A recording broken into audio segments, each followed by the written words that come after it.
With the system It here? won't the stream. It's a stream. It's not here. You can talk to them in the room.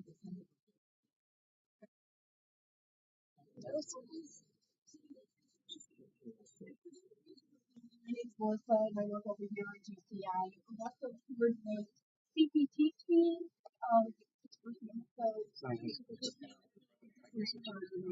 So I've always had a student of so if anyone is interested in helping me coordinate that, what it involves is and I have a template where we send out mass email asking for student volunteers to be room monitors, help with food, blah, blah, blah, blah, blah. So you coordinate that, and then the day of the event, you just help make sure that, Johnny is scheduled to be in room 2740, Johnny is in 2740, Susie is in 2750. So it's $20 an hour, and up to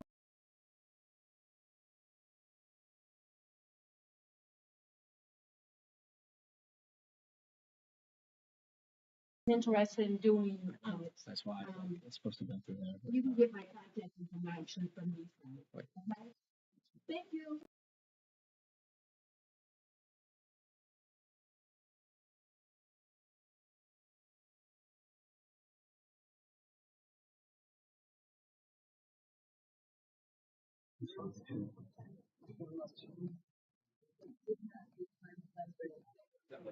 Good. We're gonna start. Yay. Can you hear him that? Sounds like shit, but yeah. Alright, okay. We're ready to start. It's gonna sound like shit, but that's fine. Yeah.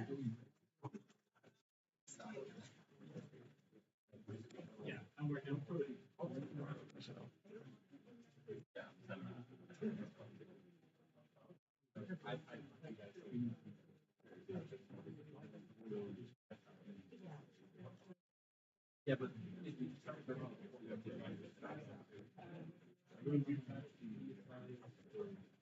perfect. Nice. We're so bad.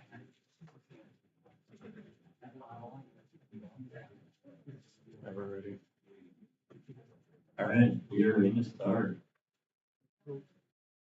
Welcome to RITSEC. Make sure you guys join the Discord. If you have not, sign in. Please sign in. Is sign in dropped? Someone, oh, you're on that right now. Sign in will be dropped in a minute. Make sure you check the calendar. You also join the mailing list. And now, time for announcements. Follow our social media. Now, guys, clap it up for the sponsors. Clap it up.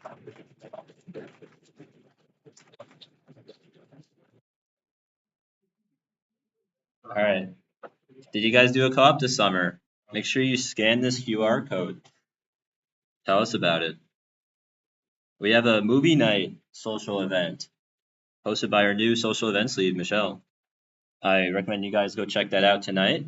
It will be from 7 to 8:30 p.m. in the club room. Is it 8 p.m.? Oh. All right. If you are a mentee, do this for me, guys. Scan this QR code and fill out this form. It's a little check-in to see how the mentorship program is doing. So you can leave a little feedback. Let me know if you guys want anything new, maybe for next semester as well. or how you feel about your mentorship group. Maybe we could do something about it. So yeah, make sure you guys fill this out if you have not. If you're a mentee, mentees only, please. All right, and for demos, they are big, is what I'm hearing.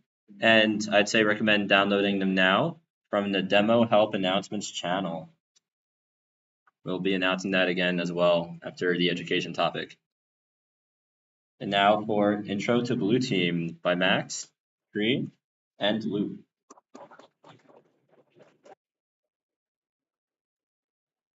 Make sure you guys stand with the cameras.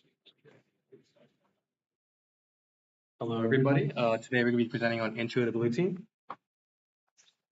All right, who am I? I'm Luke Demai. I'm a third-year BSMS cybersecurity major. I'm a Christian. I also interned at New Harbor Security this summer. Did basic cybersecurity work for them. I'm a part of the Windows CCDC team and the RIT Red team. I love doing outside activities like skiing, bowling, and fishing. I might be Wendy's top customers. I love national parks. I am in hibernation. I go to the gym a lot. And I play too much Clash Royale, as a lot of people know. Hey everyone, I'm Max. I'm a third-year BSMS honors cybersecurity. This past summer and right now, I'm a cybersecurity intern at Delaware North. I do analyst work over there. I'm a bassoonist in this semester the RIT Philharmonic Orchestra. I'm a math and science tutor at Bates Study Center in Gosnell. The Yankees control my life. I get a little break, sadly. I'm a caffeine enthusiast. I love my energy drinks. I'm going to grab one after I give this presentation. I'm on Red Team, from Long Island, love Taco Bell, chronically late to everything, and I enjoy going to the gym. Hello everyone, my name is G. I'm also a third year CSEC BSMS, co-opted AWS, do networking for CCDC, big fan of the arts. Please give me museum and gallery suggestions. Love to cook, and I finally beat Silksong, so of course I'm now craving the next game, which will probably take like 7 years. All right. So what is a blue team competition? I know a lot of you guys have RITSEC coming up, so it'd be important to pay attention. So red versus blue competition pits teams of defenders against teams of attackers, red team. So you'll be defending all of your services against against the red team. Blue team's given a network of systems to maintain and keep functional at all times. And these services are scored through checks, usually every minute or so. And red team will be trying to take down all of your services. You also, during this competition, it's not purely based on uptime. You also have injects you'll need to do. And these injects will be given to you by white team, and they will have different tasks for you to accomplish for your CEO, who's going to ask you to do certain business tasks. So what do you actually do during a blue team competition? You fill in a bunch of different roles during that. You can be a system administrator, auditor/threat hunter. You can be an analyst. You can be an incident responder. You can be an engineer. It combines a lot of different roles you'll see in the real world, and apply them to a competition. So like accessing your sister systems and obtaining tooling, gathering information about the systems, rotating passwords. Try to rotate your passwords as much as possible because there's a chance that red team already has them. Make sure to harden your systems and services. This includes putting up firewalls, setting up logging, configs, backing up configs, etc. In threat hunting, we're going to go into a lot of the tools you can use threat hunting later in this presentation. But for now, just keep that in mind. Incident response. At the end of IRSEC, there'll be an incident response report for you to do. So make sure to keep track of all the things you find from red team on your system, because you'll need to write a report at the end on everything you find. It is great to have screenshots and evidence that it happened. And finally, index. Like I talked about earlier, you'll be given business objectives. All right, so moving on to the Windows. This is a general overview of everything you need to know during Windows. If you want to know more, I think we have a few more workshops with CCDC as well. All right, first of all, system access, starting off very simple. What account should you use? For domain controllers, use domain admin. Everywhere else, you should use local admin. This is principle of least privilege, preventing people, or especially red team, from having accounts they shouldn't have accounts. So you can access using the GUI. And there's a lot of remote access options, but it's best practice to turn it off if you don't need it. So RDP. Sorry, do you have a question? Yeah, I know this is an item for. Yeah. But, what do you guys think of that appointment time? Because, personally, that's like that. After the date for any choice. I'm not gonna repeat the question. Lapse that local administrator. You want to answer this? I actually want to Repeat the question to my. Oh. The question was, how effective do you think lapse is? It's good, the cloud version better, by something like that. They don't really use this, but it's not really applicable in a competition just because you're on, like, you all the administrators. And for those who are not familiar with labs, it's basically a solution where, you're not going to give your end users in your business local administrators, but you as a system administrator need local administrators to be able to, like, fix stuff on the machine. So it's a solution to store the passwords for the local administrator on the machine. So that whenever you need to, you can log into that local administrator account. And one way to do that with Microsoft Active Directory, Labs also offers through Enter ID, which is a better version because then you just need to go to the website to do it, you don't need to log into the domain controller. And then most likely it's going to go to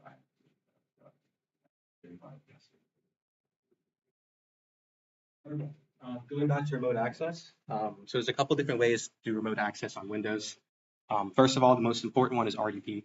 RDP is used to have a GUI access to your system, and Red Team will use this because there's lots of ways to use RDP in order to get into your box without you knowing it. Secondly is WinRM. It's a funny little Windows protocol that allows you to run commands remotely with all these services. Make sure if you don't need them or if it's not a score check, turn them off if you can. Because that's a really good way Red Team will use to get into your systems. Also SSH, it's an optional Windows service, but it's common on competition machines because, again, Red Team likes to use those. All right, so what is a Windows service? A service is a process that's running in the background, and this is different than a scored service, which is interesting to mention. Red Team loves using malicious services. For my tool I built on Red Team, it has a malicious service. You might want to look out for that. And this is built-in persistence, and it's very hard for beginners to kill. So you have to go into services.msc, and there you'll find services that automatically start up on reboot. So even if you restart your entire box, it'll still be there running in the background. And there's the services GUI, which you can, again, use services.msc. It's also through PowerShell. PowerShell is really good at being able to detect services. So get service command line is really important as well. All right, so moving on to the common scored services. First of all, Active Directory. The scored service for this will be LDAP, and DNS also would be on the Active Directory domain controller. So make sure to research a bit about LDAP and DNS beforehand. LDAP is the database querying protocol, and DNS is used to map IP addresses to human-readable domains. DHCP, it's not usually scored in competition, but sometimes it has been in the past. It's used to assign IP addresses to hosts on a network, so they do not have to be configured statically. So it's giving a new IP every single time you connect to the. Also SMB, this is a common service for RITSEC. I'm not sure if it's on it this year, but it's file sharing. So if there's a file, being able to share it over a network, that's scored. IIS as well. It's Windows version of a web server. Like this again, you can it's either an HTTP, HTTPS, or FTP check on that. And finally, WinRM, as I mentioned earlier, is a remoting protocol, but sometimes you need to keep it up because it is scored. So yeah. All right, moving on to some Windows features. Windows Firewall. Windows Firewall will be the most important part of your competition. It can either make your competition go really well or really badly. The firewalls are usually goated, and it's an easy W for teams blocking new connections. As you can see in the image, this is us at CCDC last year, and we were this team right here.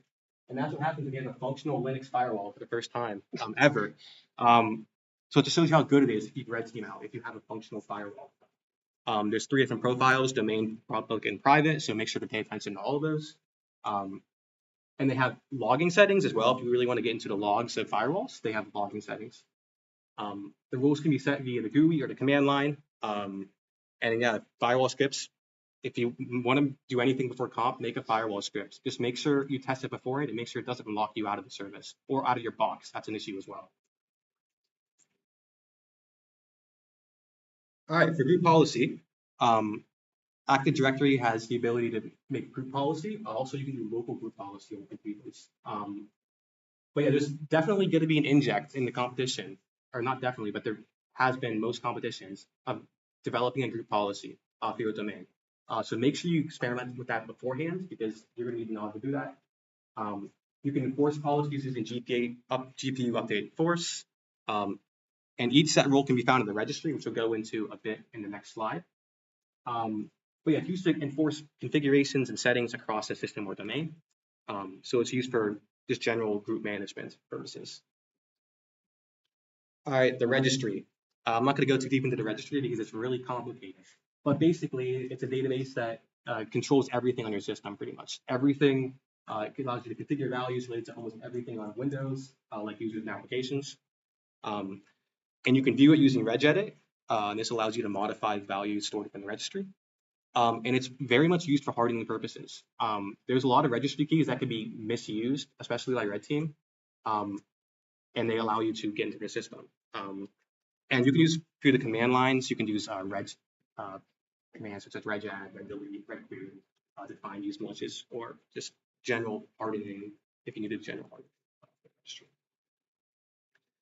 All right, securing users and groups. This is one of the most important things to do during comp besides firewall. A lot of users have properties which can get used. And it's best practice to disable unneeded and unauthorized users. Now you might be asking, why don't you just delete them? Like I mentioned earlier in the competition, you have an II report at the end. So it's best practice to keep them on your system, but just disabled so you can take screenshots or have proof of it later. Because in a normal environment, you wouldn't just immediately delete them. You have to show proof to why you delete it. Make sure to audit group membership. Obviously, if there's a user called Red Team on the box, you shouldn't have an enabled user.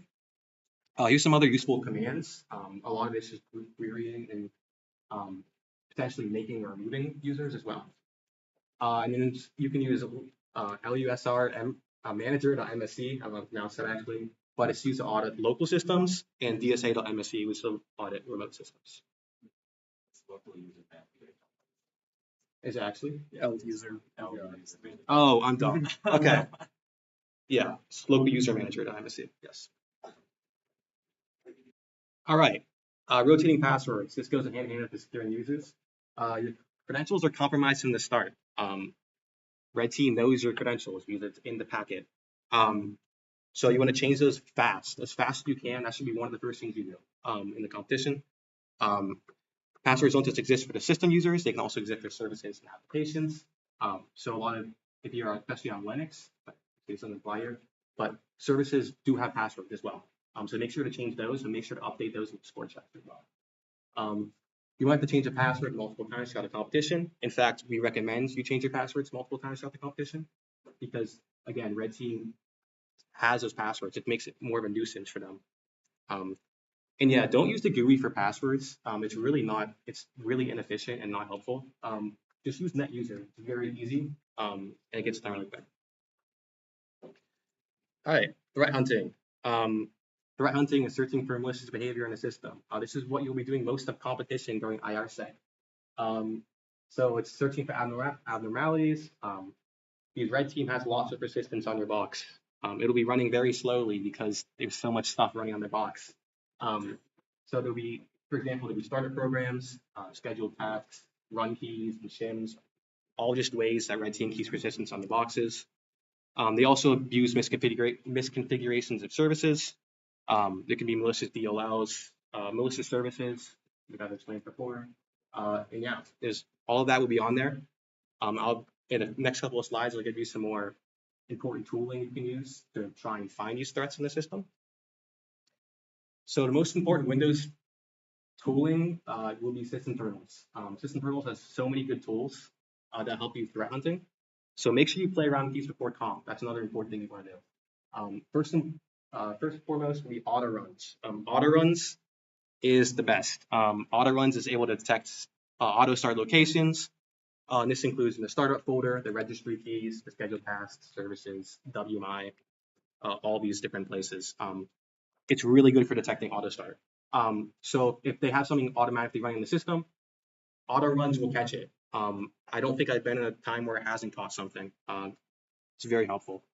Although there are some locations that don't monitor. Yes, you have a question? What are the it's on Commonwealth Linux, what are the auto start locations on this? Windows? Right there. We'll take the question. Oh, Like, where do they start on Windows? Yes.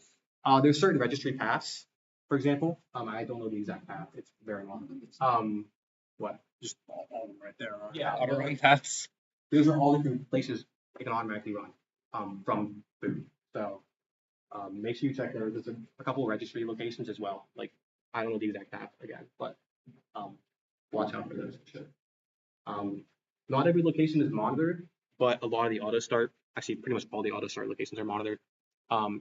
Also look for the random binaries. They will pop up in red. It'll be very obvious if it's synced. It'll be bright red. So yeah. All right. Another system internal tool is called Process Explorer. This is able to examine all the processes running on the system. It's basically a better task manager. So I wouldn't use task manager. I would use Process Explorer.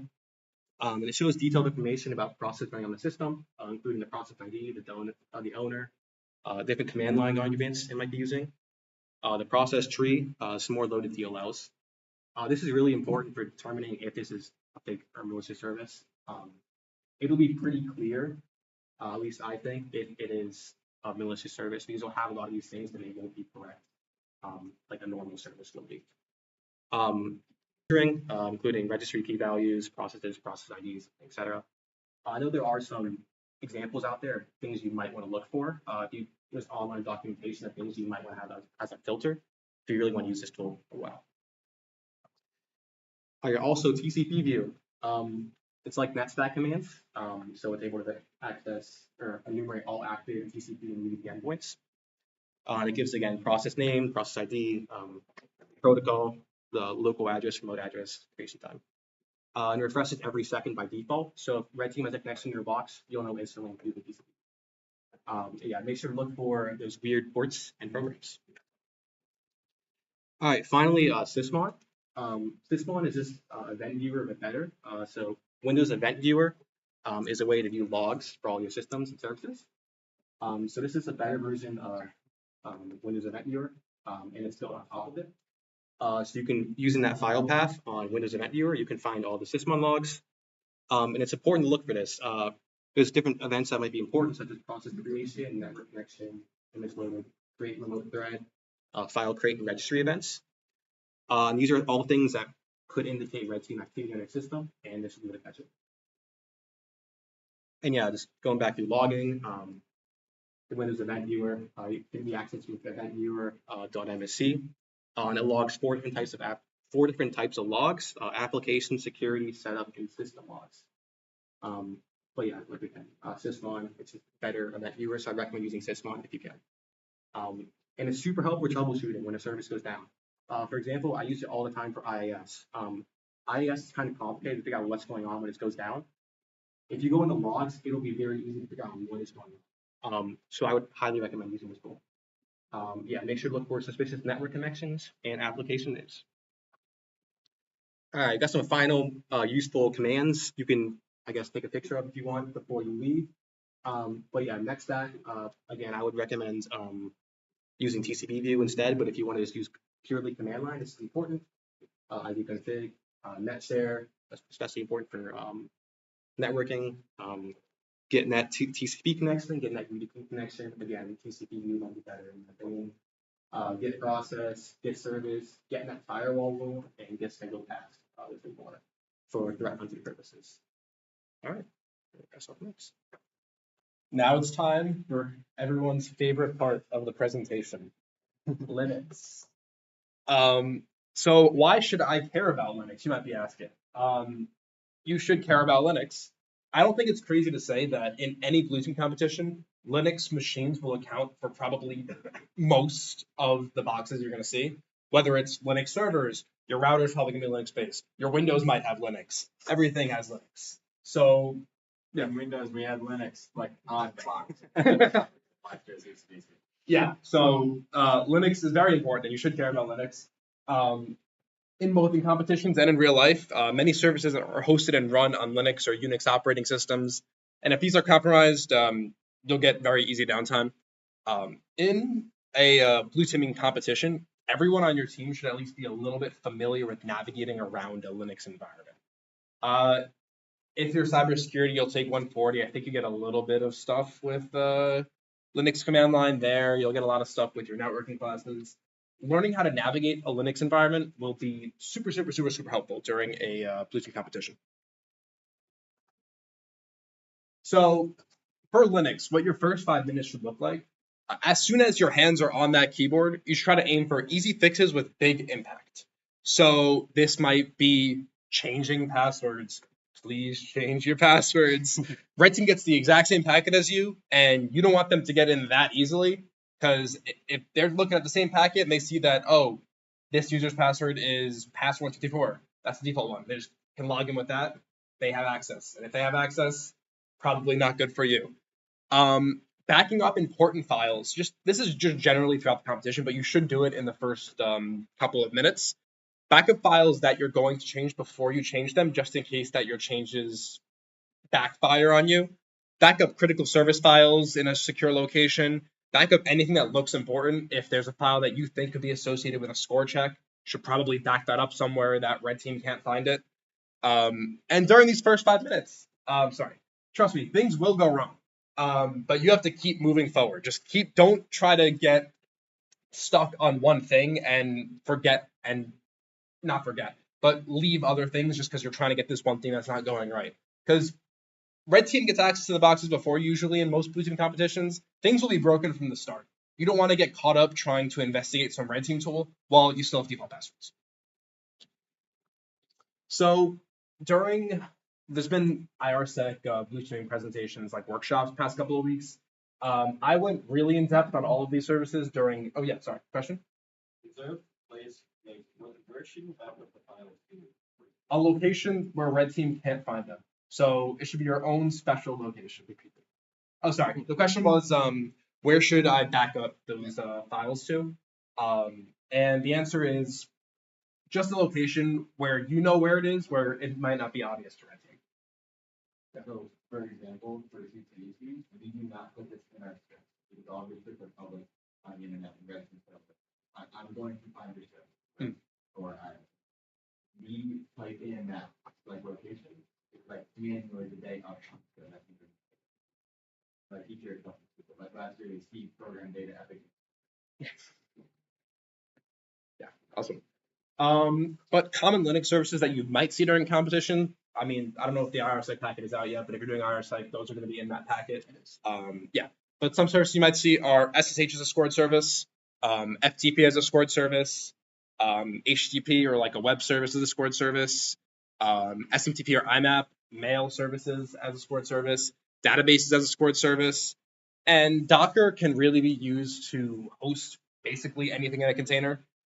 Your scored service might be in a container, so it might be useful to get to know how to work with Docker. I know during IRSA it was probably going to be Docker.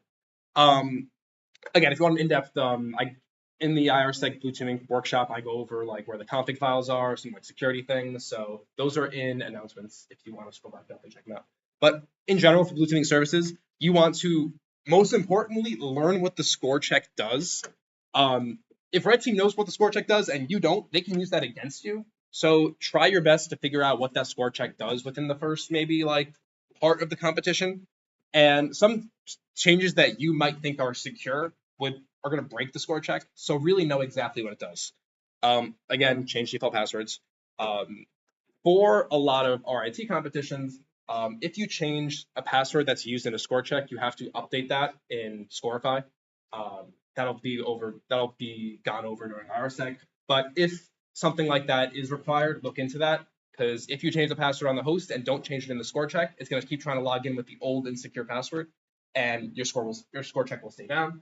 And logs are your best friend. Make sure logs are enabled on all your services and you check them out, because that could tell you access, that could tell you errors, that could tell you a lot of cool stuff. And on Linux, most logs are in /var/log. Linux user and password management. This is where I've done a little bit way too much research. Everything in Linux is a file. If you think it's not a file, it is a file. Literally, whether it's a fake file or a real file, everything is a file.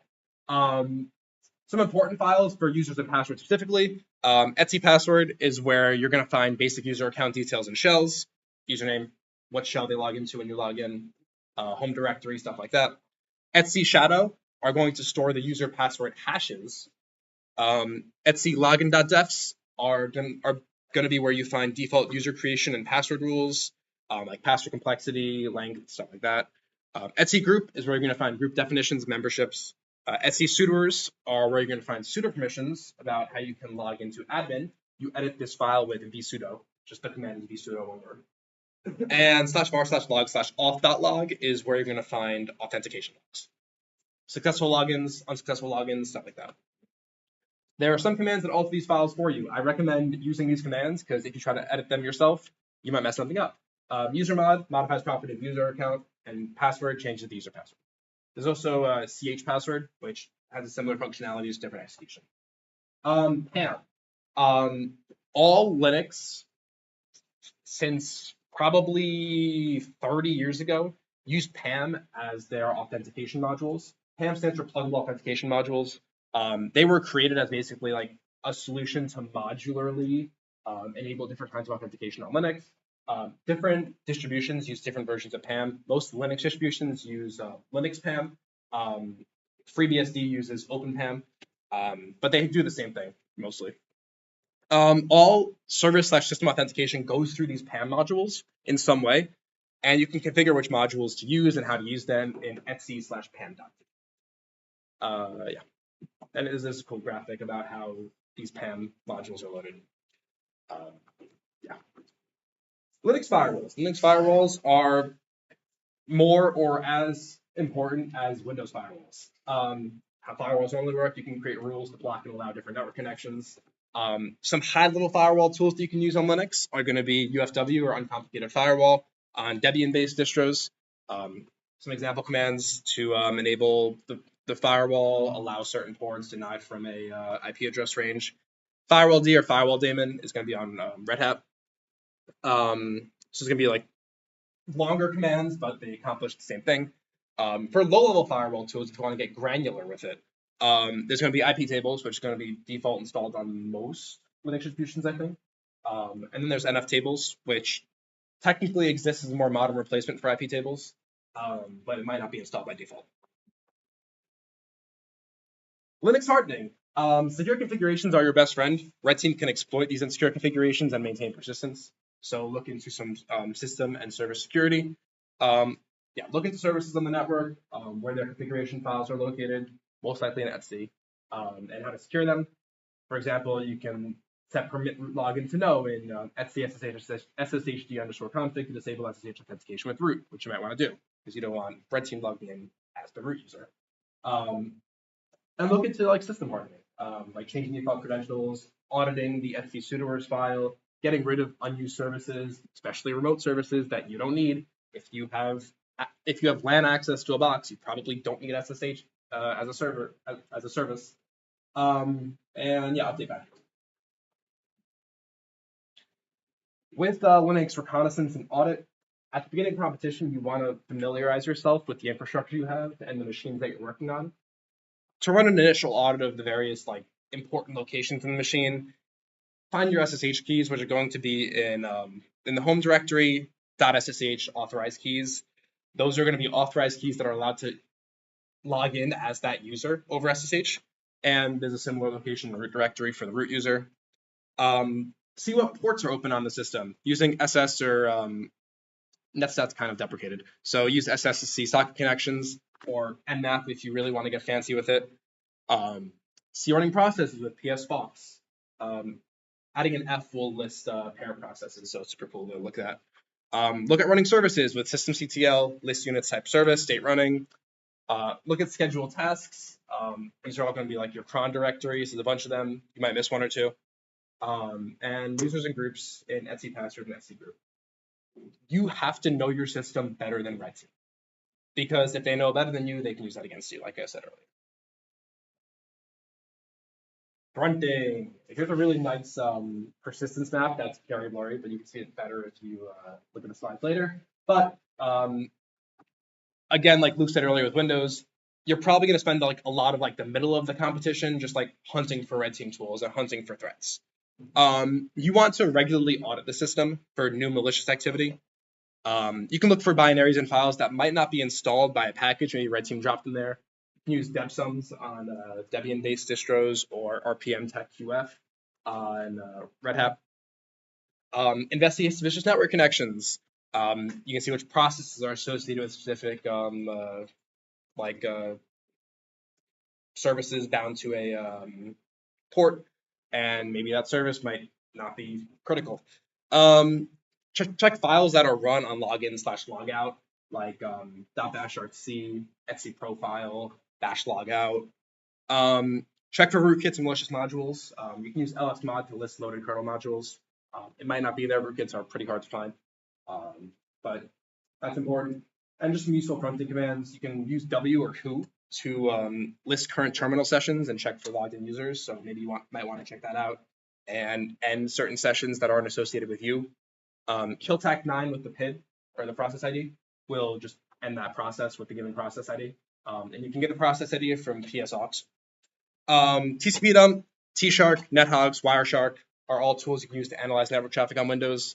If you're heard of Tmux, you can use Tmux to open basically a terminal session on top of your current terminal session. So let's say you want to open a Tmux window, get TCP view running in there, and you can detach from that session, just have that running in the background so you can analyze it later.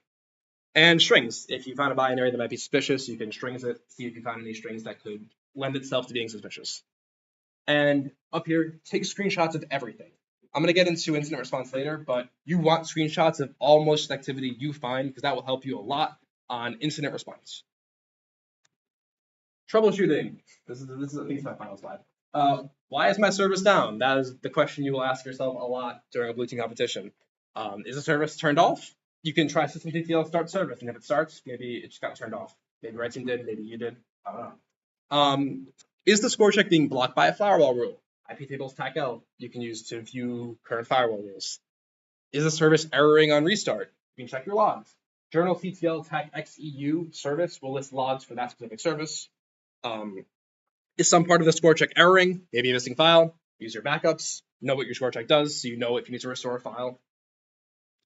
Always have a method of getting root access to your machine, because if somehow authentication breaks in some way, your box might be bricked if you can't log in anymore.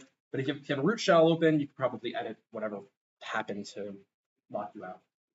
And if you don't know if it's malware or not, you can Google what you're dealing with to see if it's expected. Maybe it's like you're looking at like Whoopsie or something like that on Ubuntu. Maybe you think that's malware. You looked it up and you see that, oh no, that's how it sends logs to Canonical. So yeah. Hello, everyone. Welcome to the best out of the three, networking. Networking blue team is pretty broad. So for this presentation, we are only going to go over pfSense because that is the common router appliance used here at RITSEC. But pfSense is a router appliance. It just basically puts a bunch of PHP files on top of FreeBSD Linux and hosts it on Nginx. Fun fact, all of pfSense system files are open source on GitHub, so you can look at what the defaults are.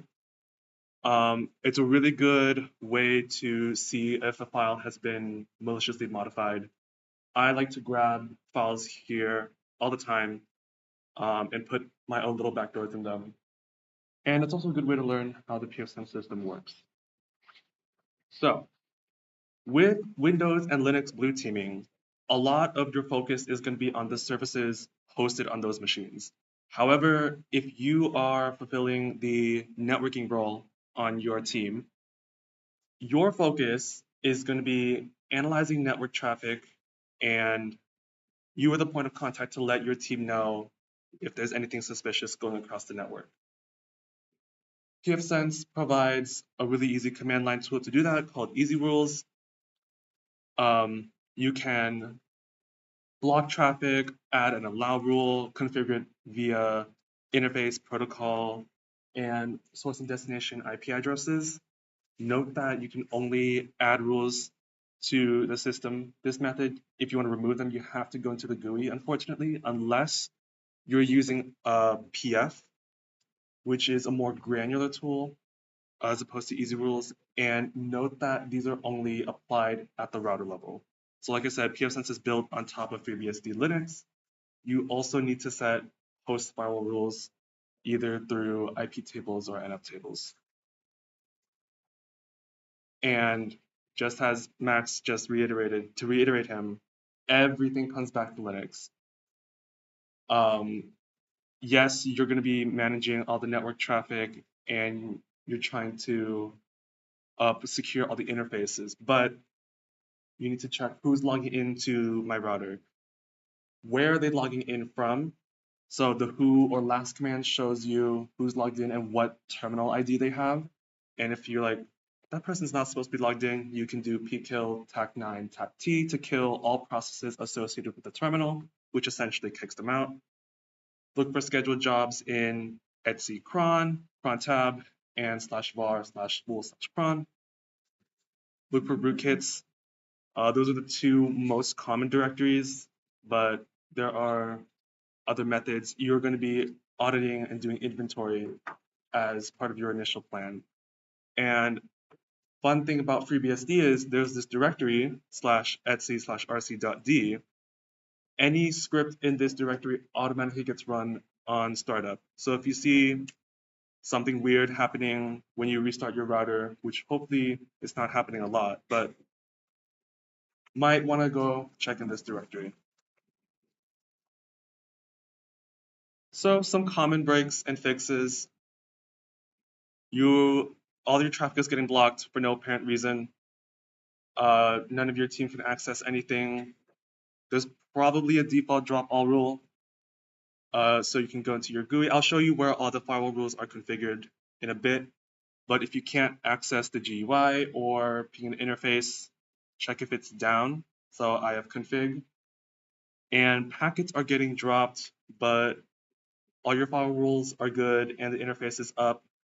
There's something called the maximum transmission unit. Thank you. Which basically tells the router how big can a packet be in bytes for it to be processed. The default value is 1,500 bytes. If it is an unusually low number, anything bigger than that will automatically get dropped by the router. So I would check that value. Now, as much as I love the pfSense GUI, it is extremely insecure. So I do recommend using the command line. There's some advanced techniques. Who has been to CCDC trials? Whoa. Has anyone attempted networking level 3? You have? Okay.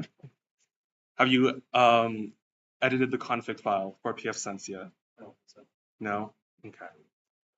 Never mind. But like I said, everything in Linux is a file. There's this one giant file in pfSense that controls all the config. It's /conf/config.xml. Yes, question. Is all of the pfSense config files still The question was, are all pfSense files still in PHP format? Yes, I have that same reaction too. All web files on pfSense are PHP files located at /usr/local/www. I'm actually going to show you where all the PHP files are as well and how to secure them. Now, accessing the GUI, when you log into pfSense via console, it'll display what interfaces it has, so a WAN and a LAN usually, and also the IP addresses associated with those. If you enter any of those IP addresses into a browser, you will open up the GUI. Note that in most competitions, you don't usually have a dedicated box with a GUI for the router. So you may have to go on a Windows machine and access the GUI from there, but you're gonna have to take over that box and also secure that, so keep it in mind. And fun fact about this page, the script that controls authentication to the GUI is at /etc/inc/auth.inc. There's one line, it's around line 2180. I do know it off the top of my head, unfortunately, that says if username in database and password equals database.getUser, something like that with the square brackets, you can just put in or password equals any value you want and it'll just let you in. You can authenticate to pfSense with with the password you set on any user if you just change that line. So auth.inc is on the GitHub. Learn the format of the file, learn how it works. You put it on a backdoor yourself or look to see if Red Team has a backdoor. So this is what you see when you first log in. This is index.php. Not a lot of exciting stuff on here, but it does tell you like the host name and the version, which the PHP files do change from version to version. So just check the GitHub, there's a drop down. They're all different branches of the repo. Now, managing users. If you go to this page, you can click into every user and see what groups they're a part of, what permissions they have, do they have an SSH key, is the account enabled or not. You can add your own users in here, remove users as necessary, but just as pfSense is built on Linux, these users are all in the /etc/passwd file or the etc shadow file. Now, on every one of these slides, I put the PHP file that is associated with it, because if you do, the URL as the IP address / the PHP file, it will bring up that associated page. If you see that all your menus are scrambled or they're in a different language, as long as the names on the Nginx server has not changed, you can access it directly. If all file names are scrambled, I am so sorry for you. Managing. Now we're going to go to managing all your interfaces. So here's where you can check the MTU value. I wouldn't touch anything in here really, because this is how your router is getting configured. But you can check if the interface is actually enabled. If that check mark at the top is not blue, that means it's down. Firewall rules. One thing to note about pfSense firewall rules is that it is applied per interface, and the rules only get triggered or evaluated when traffic leaves an interface. So if you have all your boxes, you're gonna have a cloud subnet and you're gonna have a LAN subnet usually, but you cannot control traffic between machines on the same subnet because it's never hitting the interface. It's just going to go directly to the other machines. What you can control is traffic into different subnets. So if you don't want your LAN boxes to access the internet, you can restrict that. If you don't want another service going to your cloud boxes, you can restrict that. Be careful with these because you can lock yourself out of boxes. But one thing to note, always remember that it's traffic leaving an interface. And here's some options. So in the GUI, you can set the action, set the interface. The GUI is pretty good at distinguishing what port and what service you want. So if you want to allow TCP SSH, that's port 22. You can do it by port or by a range of ports. You can apply it to a single IP, a range of IPs, or even tell it to go to this firewall, which is just the interface address as well. And again, PHP file. If you see a lobster riding a tricycle go across your screen, maybe try entering the URL instead of using the menu. Interface status. This is just basically a fancy ifconfig, but in the portal. I would focus on the in-out packets pass and the in-out packets block lines. That tells you if your firewall rules are working. So if you see a lot of packets being blocked, but you're like, I don't think I blocked a lot of traffic, maybe reevaluate your firewall rules. System logs, pretty useful. Again, all of these are in /var/log. Yeah. But these, like I said, you are the first line of defense for your network. You are evaluating logs. If something suspicious is happening, it's mostly going to be network related, and you're going to let your team know so then they can finish remediating it. Backups. So like I said, everything in pfSense boils down to this one config.xml file. The GUI version literally copies config.xml into the /temp directory.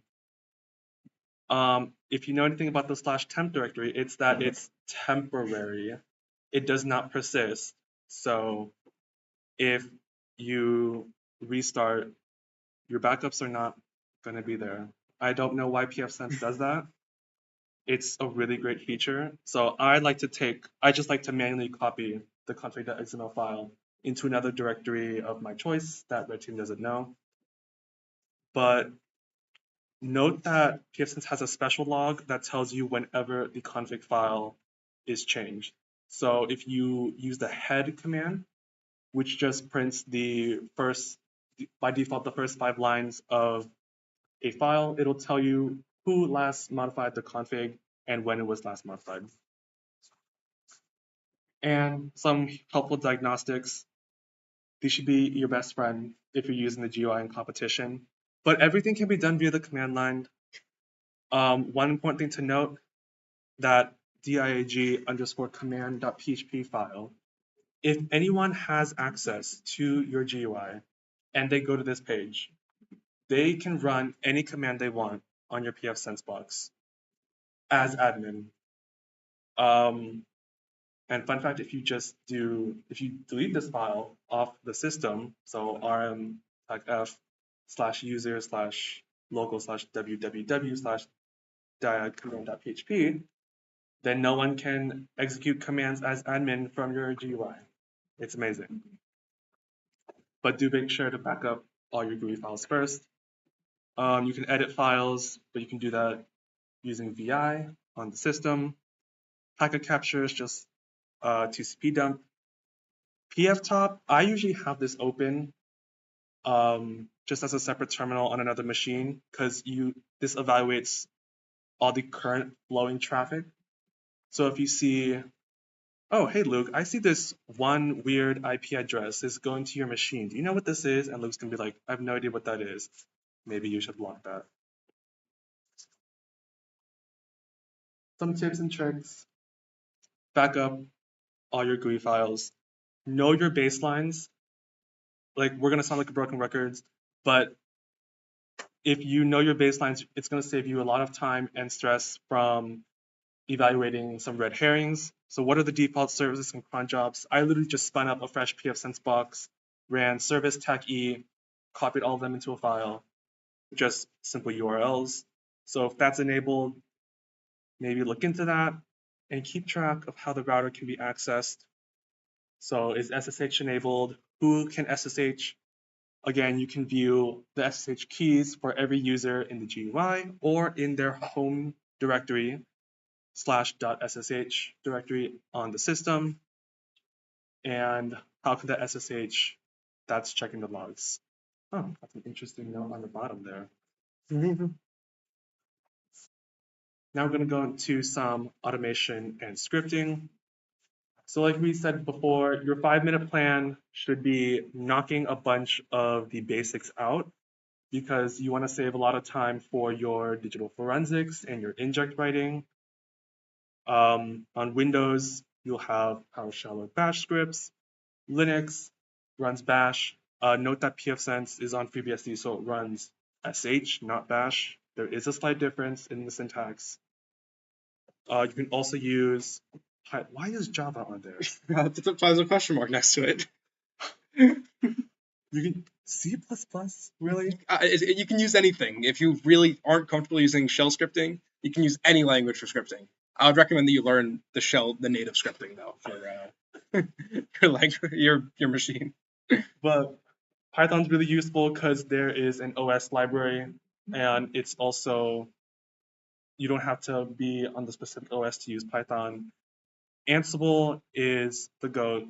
You can automatically deploy scripts to a variety of machines, not just, so you don't have to go on each machine, get the script, and run it at the same time.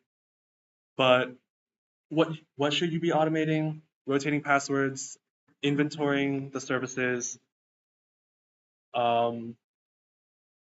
making sure that what you expect in the packet is there and configured. And now we're going to go to injects.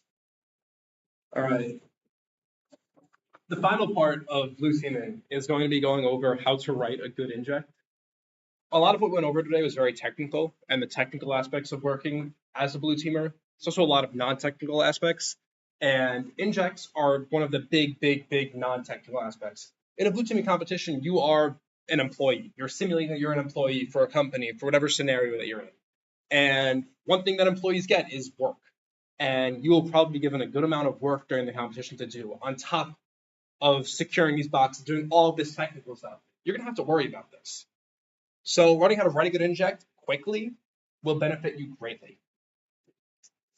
So this was said earlier, but what is an inject? They're business tasks that are given periodically during competition. Examples: perform a network audit, research a new technology, deploy a new security policy. These write-ups should be professional and submitted in a timely manner. Usually some categories for grading an inject would be timeliness, professionalism, and task completion. 2/3 of those are not related to the actual task. So even if you can't complete the inject before the deadline, just submit something professional. You can still get a good amount of points if you just submit something over nothing. Never don't submit an inject. If you're like strapped for time, you're trying to defend against a big red team attack, all your services are down, trying to get some off time, and there's an inject that's due in 10 minutes, and you feasibly just can't do it, write something and submit it. Never just leave it blank. In an inject, do not put sensitive information like passwords. If this inject submission were to get intercepted by red team, an attacker now has your password. So don't put credentials in an inject. And also some injects might not require a detailed report. Like if you have a meme inject at the end of the competition, where it asks you to create like a meme or like a joke or whatever for the end of the competition, and they don't ask you to write a report, you don't have to write a report. Or nothing super professional. So what does a good inject look like? So the first part of a good inject is going to be a professional greeting. So this is going to be referring to your boss in a professional manner, like Mr. Smith. It's going to be having like a good subject line. It's going to be very professional in your greeting. For your executive summary, that's your next big section. You want to give an overview of the actions that you took at a super high level so that a random non-technical executive could understand with business impact. So I should be able to give this executive summary to the CFO. And this person should be able to understand what I went through because it should be at a very high level. Make sure you also list business impacts about like how your operations were impacted by this inject. Next is going to be your technical details. This is where you provide the actual details of what you did with steps. Don't make it one big list. Make it like logically in paragraphs. Also reference images in your appendix. Speaking of your appendix, this is going to be where you include your screenshots. You want a good amount of screenshots. Not like 70 screenshots. Maybe like, depending on the inject, a good amount. Not one, but a couple. These should be all of the non-trivial tasks that you completed. So maybe unless it asks specifically for this, don't include a screenshot of like apt update. But maybe include a screenshot of you creating the user account. Obviously not with the password shown, but whatever the inject asks you to do. This is for proof that you actually did the task. You can say you did something, but with no proof, your boss cannot verify that you actually did that thing. These figures should all be labeled with figure captions, and you should reference them in your technical details. Here's an example of an inject you receive. If you know CCDC trials, this is Linux level 1. This is not what an inject will really look like. Usually it'll be more related to the lore of the competition. So like heading over to set up a lamp stack on our public winter servers. It is valid to understand how to configure commonly observed services. Blah, blah. It'll be something kind of like that, where like S would do something basically. And this is an example of an inject response about what a good one looks like. At the top, you have your professional greeting / header, where you have professional to from subject, professional greeting. Your executive summary should be a paragraph where you explain your technical actions at a very, very high level. Technical summary, again, you have to you want to reference your appendix. You want to explain the steps that you took to accomplish the task. Then have a really nice closing, professional closing, and labeled appendix with figure captions. At most blue team competitions, there will be incident response in some capacity. At a lot of RIT blue team competitions, this will be in the form of an inject that's usually continuous, meaning it'll be inject 0 due by the end of the competition. So you'll have access to do it throughout the entire competition. Either a final inject or a continuous inject with incident response. This is where you document all of the malware that you found throughout the course of the competition. So it's important to maintain a document of screenshots for everything that you find so you can use them here.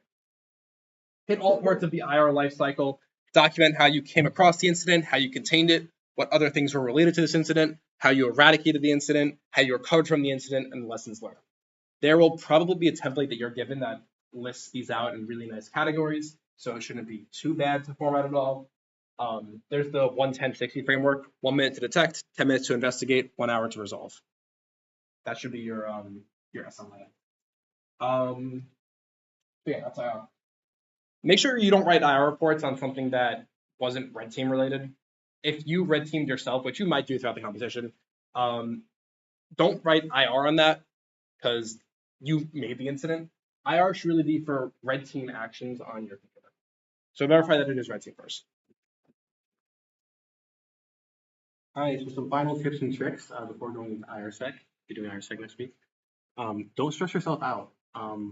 This might be the worst thing you do during competition. It might be even worse than letting your service go down, because stressing yourself out not only stresses you out, stresses your teammate out. It stresses your teammates out, and you're not thinking clearly. So try to stay level-headed at all times. Divide and conquer. You should have people on your team that stick to specific things. If you're better at Windows, stick to Windows. If people are better at Linux, stick to Linux. Play around with the score services before comp day. We've mentioned a lot before, getting familiar with stuff like pfSense, basic Linux services. Make sure you check the packet for the services, and try and mess around with them. See how you break them, see what exactly, how they work. Try not to lock yourself out of your box, specifically your firewall rules. Please test beforehand that it doesn't lock you out of your system. Don't taunt red team. Someone does it every single year and they always regret it. If you taunt red team, there might be a cow on your router. So don't do it. They usually have access to your box. And finally, know your teammates, know your strengths and weaknesses, know your role, similar to divide and conquer, know what your strengths are. Also, like Max mentioned, submit every inject, even if you don't actually do anything. Just having a professional note saying, hey, we weren't able to complete your task, you'll still get a lot of points for it. So to submit everything you can, know your resources, the store particularly. It will be an IRSEC store. Know how to spend your points wisely. Know your baselines. Know your computer is supposed to look like. Again, just making sure you play around with the systems beforehand, before the competition. You can't stress enough about that. Finally, have fun. Blue teaming is not a solo activity, so don't do everything yourself and be upset when you don't win. It's very much a team activity. So work together in this. And one last note about injects. Yes, you should submit every single inject, but I will present the question is that should you do the task presented in every single inject? Just something to think about. If someone might be posing as your CEO, asking you to do a really security breaking thing, you might want to consider if you should do that, but you should still respond to it with some recommendations on how to proceed. Just keep that in mind. Also, like in real life, like if your boss is asking you to do an action that you know would compromise the system security, you're allowed to say no professionally. So don't be afraid to say no if you believe that action that you would take would compromise your system. So, any questions? Yeah. I had a question about scripting for Mhm. CCDC. Do you have like Ansible that you can use to deploy scripts, or is that just for mainly black team? Yeah, we have an Ansible. The question. Oh, sorry. The question was for CCDC, do we have Ansible that we use to deploy our scripts? The answer is yeah. We are for both Linux and Windows. We have Ansible for both of them. They have to be frozen 2 weeks before the first qualifier. But we're allowed to have them. We're allowed to deploy them. They have to be public, so other people can use our stuff if they really want to. Are they deployed for you, or do you guys do that during the pipe? The question was, are the scripts deployed for us, or do we have to do them ourselves? And the answer is we have to do them ourselves. So that's why the 5-minute plan could turn into a 3-hour plan when things don't exactly go to plan. Back up. No. Sorry. Oh, yeah, the question was for CCDC, do we obfuscate our scripts at all? And the answer is no, we're not allowed to.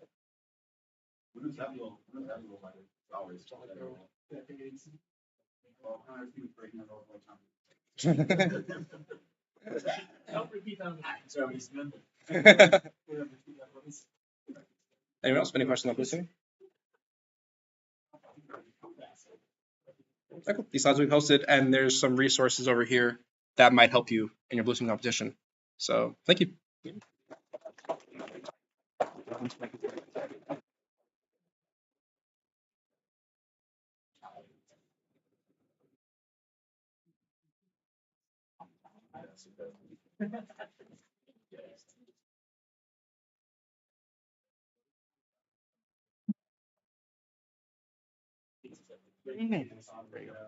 Mr. Owen.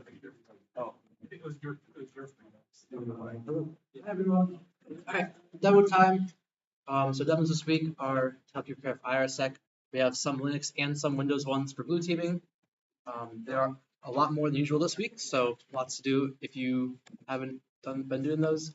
Also, if you're planning on doing RITSEC, week 3 was Intro to Linux, week 4 was Intro to Windows, and week 5 was Intro to Networking. So if you know you'd be working on Linux or Windows or pfSense, go take a look at those. Those are all useful for blue teaming as well, and just understanding how those systems work. So yeah, do this week's and check out those as well if you have not already. Ask me if you have any questions, and good luck.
Testing, testing.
Testing.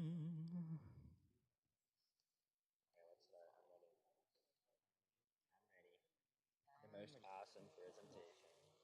Should I slow down? Maybe I'll talk a bit slower today. Hey guys, welcome back. Yo.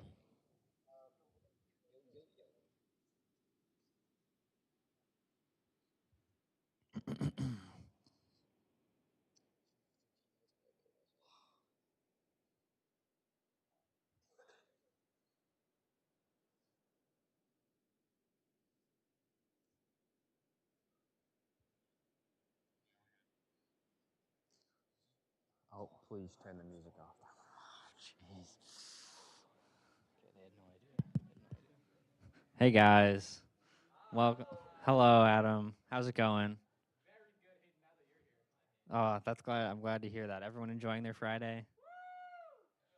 Big energy. Okay, guys. Welcome to the research portion of the meeting. Thanks for being here. Let's get started.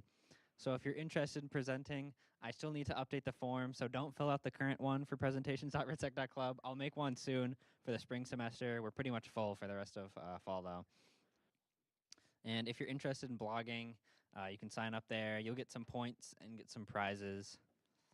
And of course, make sure to sign in if you haven't already. I'm sure you all have, as well as all the other usuals. Join the Discord. I'm sure you're all in it. Check the calendar. You can see all the IGs, everything else on there. And join the mailing list, as well as make sure to follow our socials. And now, will you please clap it up for the sponsors?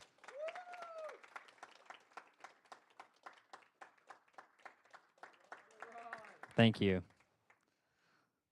Some announcements. There will be a movie night social event today from 7 to 8:30 p.m. in the club room. I think there's a list of movies that you could choose from. I'm not sure. I don't think you can. I don't think that's a movie. As well as there's a mentorship check-in. So if you're a mentor, make sure to, or a mentee, excuse me, make sure to fill this out to give some feedback to Adam. Adam says do it, so you guys should. Okay. Now on to the cybersecurity news. First up, we got the AWS you know what. I don't even need to mention it. And then also just like a critical vulnerability that was found with Windows recently. So to get into it, if you've done any reading, maybe you don't know. I'm sure you all are aware that AWS was down for a bit. Maybe you don't know why though exactly. I mean, I'll just put up this image. It was essentially just DNS. So pretty much there was like an issue, like this race condition that was met, which essentially like unassociated some DNS record with like this thing called like DynamoDB. It was like dynamodb.us east 1. It was on aws.com. And essentially that DNS record, like, I don't know, it was like unassociated. And so it just like resulted in a failure. And so then like everything that was connecting to it essentially couldn't anymore. So like an AWS operator had to go in and manually fix it. The DynamoDB is supposed to like automatically like deal with those issues, but for whatever reason with that race condition, it didn't. Also, there was like some further impacts. It was like DynamoDB, EC2, and NLB. And EC2 depends on DynamoDB for like its workflow management and network stuff. So that failed, and it like dropped leases, and so you couldn't make any new EC2 launches. AWS like responded. They said that they're sorry, whatever. I don't know how much they could really change in that condition. It was like a very specific race condition that they ran into. So in short, it was pretty much just a DNS issue. Also, it affected a ton of things, including like the smart bed brand. So if you had one of these smart beds, unfortunately, you probably couldn't control it for a bit. So it's kind of crazy to think how many things were actually affected by the outage. Additionally, there was just like this recent vulnerability with WSUS, Microsoft servers. It was, I don't know, pretty specific vulnerability CV that was published. Not like a massive thing. Windows put out patches for it recently. It affected Windows servers from 2012 to 2025, and it allowed remote code execution. It was like, not great, but nothing too crazy. There's my sources. There's Amazon's official message that they put out about it. Without further ado, let's get into the research presentations. First up is Odessa with sandbox detection.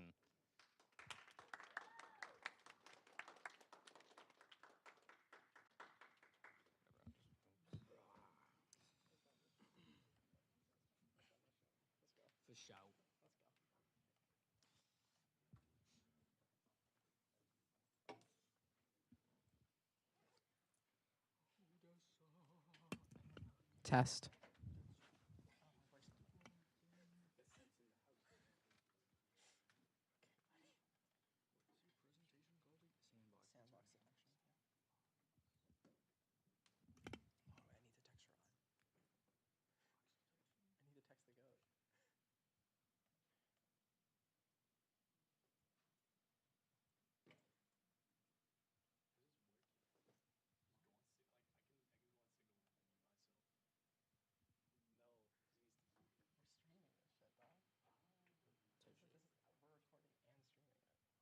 One of the first times I'm actually doing it.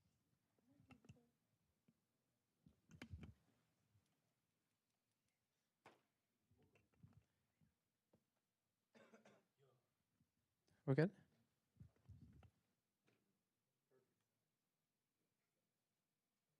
All right. Hello, my name is Odessa Ripsky, and this is the culmination of a couple months of work on Windows malware and sandbox detection, how malware detects if you're in a sandbox. Starting off, who am I? I'm Odessa, she, her, third year cyber. I run Void, Linux, Windows, and Ubuntu WSL. Don't run Void. Wannabe malware researcher. I just do this for fun. Enjoyer of strange and unsettling music. I go to a lot of raves, go to a lot of shows. It's a lot of fun. Body modder with a low pain tolerance. Don't ask me how that works, because it doesn't. And there's some pictures of me. Before we get into this, disclaimer, I am not a professional. This is all my own research. Some of it might be a little wrong. Some of the things I found might be a little weird. I don't get paid to do this. This is solely my own work. Presentation focuses mainly on Windows malware and Windows sandbox detection techniques. This is due to just what I've researched. I don't have enough experience in Linux malware and how Linux sandboxes work to really make a statement on that. Some of these techniques may work the same. They may not. I don't know. If you want to dive deeper into this after the presentation, feel free. It's a lot of fun, and don't use any information in here for evil, please. Starting off, what the hell is a sandbox? And within that, what is a virtual machine? So a sandbox, virtual machine, I'm going to be using those terms pretty much interchangeably here. A virtual machine, if you've learned about, I don't even know what you learn in 140 anymore, but it's a guest OS inside of your own operating system. Every virtual machine has parts of the host, CPU, RAM, and storage allocated specifically to it. The OS, the guest OS, the VM, lives on top of what's called a hypervisor. The hypervisor is a piece of software that interacts with your kernel or with your kernel through an OS. That's a type 2. And the hypervisor handles how the VM gets created, how stuff gets allocated, and certain more complicated things, which we'll get into later. There are two types of hypervisors here. Type 2, which is where the hypervisor lives on top of your operating system. These are your virtual machine managers like QEMU, VirtualBox, VMware, Parallels on Mac, and Proxmox is actually a type 2. And then you have your type 1, where there is no operating system between the hypervisor and the kernel, and the most popular ones are KVM and Microsoft Hyper-V. Overall, virtual machines, just really useful tools in our field. If you need a certain setup that needs to be reproducible, or you're going to do silly things on it, like infect it. So what is a sandbox? In this case, it is a virtual machine that exists specifically to contain something. Hopefully, it's inescapable. It should be inescapable. In our field, mainly used for testing out malware, whether you're a researcher or you're a malware author. There's some popular online sandboxes where you can test run malware or any files, really, any exes. AnyRun is one of the most popular ones. FileScan.io and Joe Sandbox are two alternatives that I've used occasionally. For self-hosted, you have some images that you can get for free. FlareVM is probably the most popular Windows sandbox that exists. Don't know, at least in my 202, we used a FlareVM. Pretty sure we used a FlareVM, I don't remember. Another one is BlackArch Linux. It's sort of like Kali, but with more analysis tools and Arch. It's just silly. And then there's Remnix, which is a Linux distribution specifically made for reverse engineering. And then, of course, there's the option, just make your own sandbox. Just secure your own VM. Why? Why does this all matter? Sandboxes are really important for testing because oftentimes when you'll get a malware sample, you want to know what it does, especially if it's never been seen before. And you don't really want to test that on bare metal because if you mess up, then your host machine's infected, and you can't exactly burn that and start fresh. But on the other side, malware authors will be aware that when their samples get collected, they'll be tested. And they don't really want you looking at their malware. They don't like that, because as soon as people figure out what the malware does, implementations can be put in place to stop it, which is bad for business. So malware authors will add in certain obfuscation techniques, popular obfuscation techniques, checking for a debugger, adding in garbage code that doesn't do anything to make the reversal process harder, encrypted functions that get decrypted at runtime, just bad code in general. Playing with multiple languages, that's one I've encountered a lot, and just weird jump calls. And because of this, sandbox malware authors and malware researchers are sort of in an arms race for who can outdo each other. So moving on to simple techniques that malware uses to avoid being, or malware uses to detect that it's in a virtual machine. Malware wants to do this so it doesn't run in the virtual machine, and the easiest way to do this is normally just with software, just like regular C code. You can check things like the computer's UUID, usernames, host names, certain running processes that malware authors will know they don't want their malware run with. Certain malware strains also check network information because AnyRun and Joe Sandbox specifically have known IPs. And so, oh, am I being run in here? Don't run. Another very good way to avoid detection is just like wait a couple hours before running. If you're a malware researcher, double click the exe, nothing happens, a little hard to see what's actually going on if it's going to wait a couple hours before anything actually runs, or days. That is a very passive way, but has been seen a lot in the wild. And lastly, just checking anything where there could be known strings that are unique to VMs. For instance, known registry keys for VirtualBox and VMware, if they exist on whatever host the malware is being run on. Those registry keys don't normally exist on actual hosts that you want to infect, and so it's a big red flag there. An example of some other stuff, I saw a Word document worm that would check if there are recent Word docs opened, because why would you have a bunch of Word history in your sandbox, right? So if there wasn't any history, it just wouldn't run. It's a little, like, it's very simple, but you wouldn't really think about that. So for our simple VM detection methods, we can start with Umbral Stealer. It's a free open source stealer for Windows intended solely for educational purposes. This is, of course, why Malware Bazaar has 72 reports of it in the wild.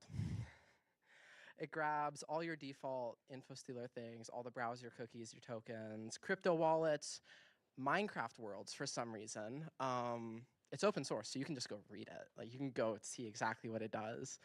Then of course, like your computer info, screenshots and webcam photos. It has basic AV blocking. It isn't the greatest. Again, it's a free open source stealer. It's not the most complicated. And it has basic anti-VM that includes obfuscated code when it's compiled. And if it detects a VM, it will self-destruct. It won't run. Yeah, here are some videos that just pop up when you search Umbral Stealer on DuckDuckGo. You know, in case you want to use it or research it. Don't use it. So to look at some of the code, for its anti-VM, it has essentially a bunch of hard-coded blacklists, specific UUIDs, usernames, host names, processes, providers, and then, of course, a debugger check. You can see right in the middle there, blacklisted users. Some of these are very specific. Of course, this is editable. You can add your own users, but some of these, like known default machines that you don't want running your code, or known malware researchers that you don't want playing with your code. This, however, is all on the software level. There's nothing deeper than that. Other examples of software checks, Win32 Zeus, that strain and family of malware, checks for VMware and VBox strings and registry keys. SIMDA checks product IDs of the virtual devices for known sandbox services. If you don't change those, they'll be certain range by default. You don't want that. Illyrian uses WMI queries to check more information about the virtualized hardware, but doesn't actually go deeper than that. This is still technically a software detection. Now moving on to the more complex stuff. So this is where how VMs work gets a little more important, because we're no longer so focused on detecting the operating system itself. We're more focused on detecting how the VM operating system interacts with the rest of the world, and specifically the hypervisor. This is because on bare metal, you don't have this hypervisor, so any behavior that is caused by the hypervisor is a lot harder to remove, a lot harder to mask. And on the same hand, if you know what you're doing, easy enough to detect. Some of these hardware interactions are checking your drivers, or like doing things with drivers, device drivers, also how VM escapes work a lot of the time. But because of that, because this hypervisor gets involved and works with drivers, works with these physical layer devices, behavior can start to get unusual. So starting off with some simple stuff, checking power and sleep modes. For thermal, you can check thermal control on your VM. You wouldn't really think about that, but since the virtual machine doesn't have any physical components that it knows about, it could be misconfigured by default. Some things could be missing. There could be very generic information, again, known strings that you can check. Same with sleep modes, but virtual machines are also a little different with sleep modes, especially in Windows, where you can't access certain sleep modes because it's virtualized. And so it's not always 100%, but it's worth raising a red flag over. And now we get into the really fun stuff. RDTSC, read timestamp counter. This is a little call that just reads the current CPU timestamp, the clock cycles. Just gets a little time. More importantly, though, it runs really fast. It's an assembly call, so it interfaces directly with the hardware. All it does is it takes a little bit, it just gets the time. But when used correctly, used one after another, you can measure the time between 2 points. So if you use something that causes hypervisor interference between two RDTSC calls, that might look different when there actually is a hypervisor versus when you're just talking to bare metal. Yes. What's an example of one of those syscalls that would take longer because of a hypervisor? Getting into this right now, actually. Yeah. So I'll start with that. Some of these calls CPU ID, GetSec, INVD, XSetBV, INVEPT. You can read. I don't know what most of them do. I focus mostly on CPU ID. Yeah, starting at the top. Because all the hardware is virtualized, things can get weird. In a virtual machine, you have root level operations and non-root level operations. This is because when you create a VM, you still have allocated hardware. Like, you're still using the hardware there. But you really don't want some calls to directly interact with the hardware, because that's where what you do in the VM starts to escape, and once you're messing around with like I/O and very low-level things in a VM, you can start directly influencing the computer. So what hypervisors do is they'll have a list of certain calls that they trap. It's called a trap and emulate, where certain functions get trapped, controlled, and then sent to the hypervisor to be handled. And yeah, those are the examples up there. These are specifically, they all cause a VM exit. So a VM exit is when a call gets escalated to the hypervisor, or something gets escalated to the hypervisor. All of these calls exit regardless of whatever you do. So like, you can't change that. The function gets trapped, hypervisor then emulates said response, again, because we don't want directly talking to the host machine.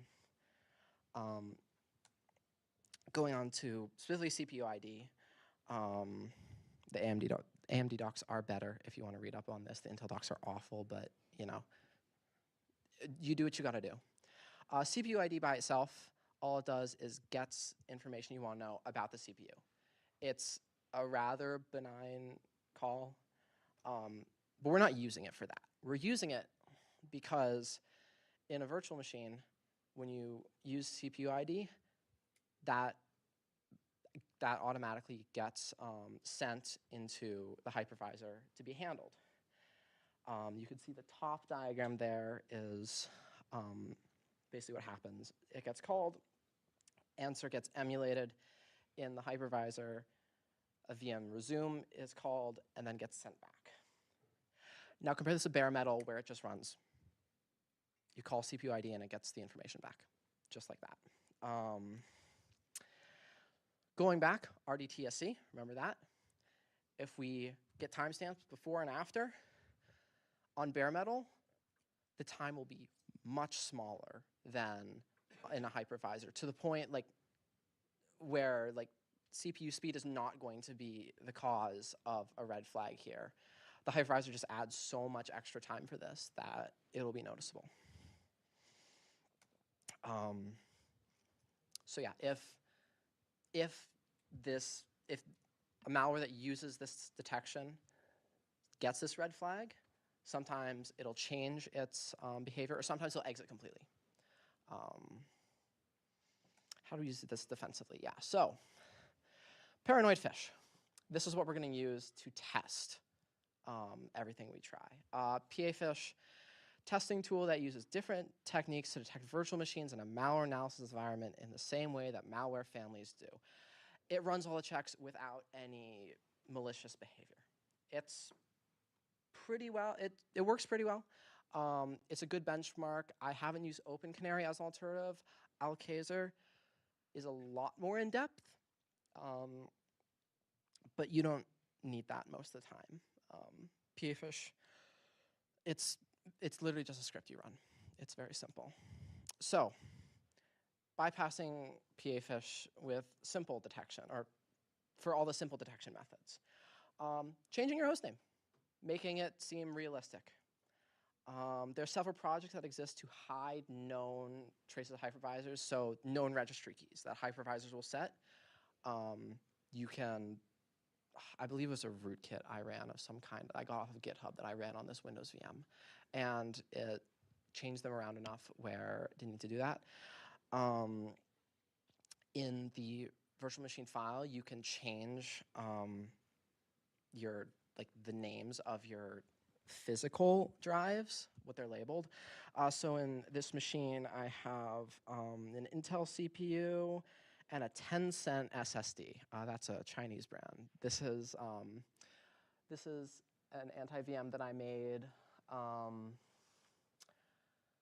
early summer, and this is in VMware, so I wasn't able to get the bypass for RDTSC working. So that's the only flag that's raised. You can see there in the bottom corner. That's all PA fish detected. Going back, there's a lot of detections, and so I only got one trace. Moving on to how do we get past RDTSC?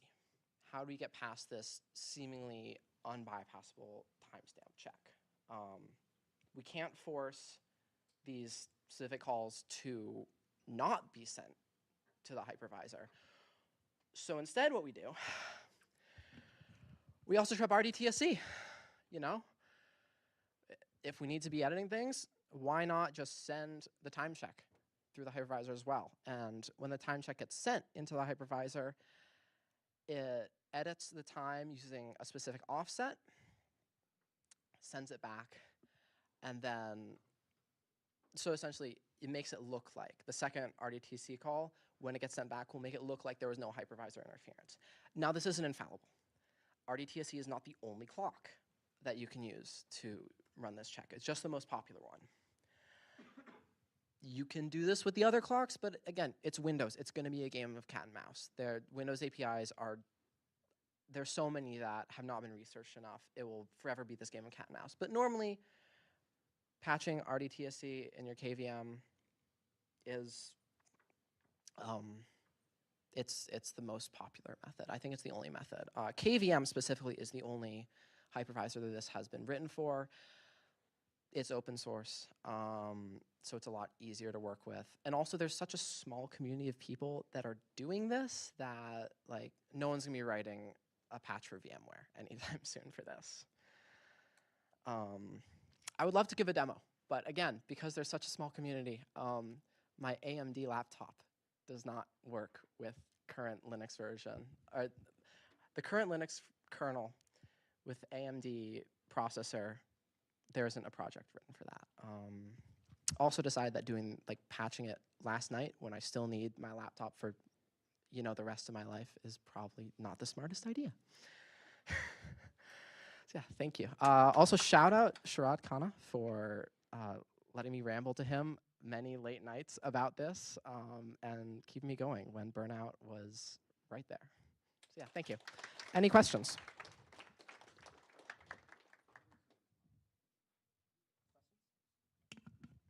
Yes, Stella? How can this be used offensively? Which part? You just want to write malware? Learn how VM escapes work. Learn how you can privesc to root from inside a VM. Yeah, Hayden. Or as you described, anti-VMs, is that something that researchers actually use to try and... Okay, yeah, the question was these anti-VMs, these invisible sandboxes, are these actually used by malware researchers? Yes. Yes, they are. This is how I was able to do my previous work on Luma Stealer. Wasn't perfect, but I was able to get a lot further with this invisible sandbox than I would have with a default sandbox. Yeah. Any other question? Yes.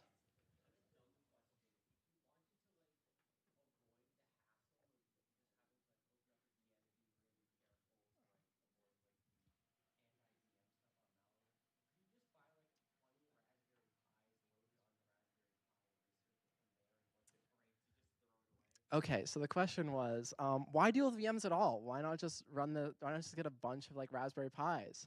And to that, I say, you have fun running Windows on a Raspberry Pi, and then we'll talk. Because I'm not. I already don't like running Windows in general. Yeah, any other questions? All right. should be it. Thank you.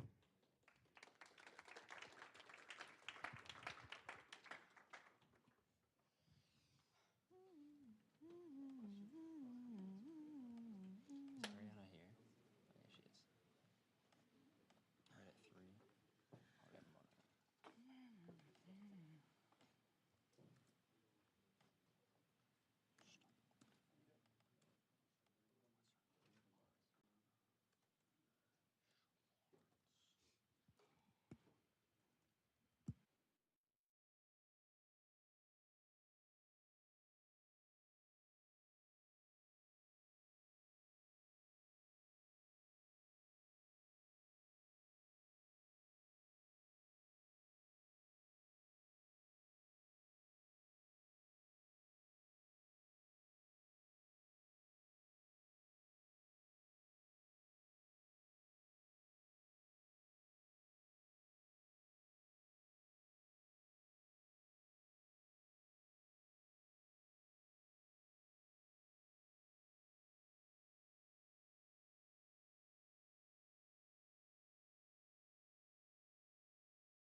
Hi guys, sorry for the delay. I'm very high maintenance.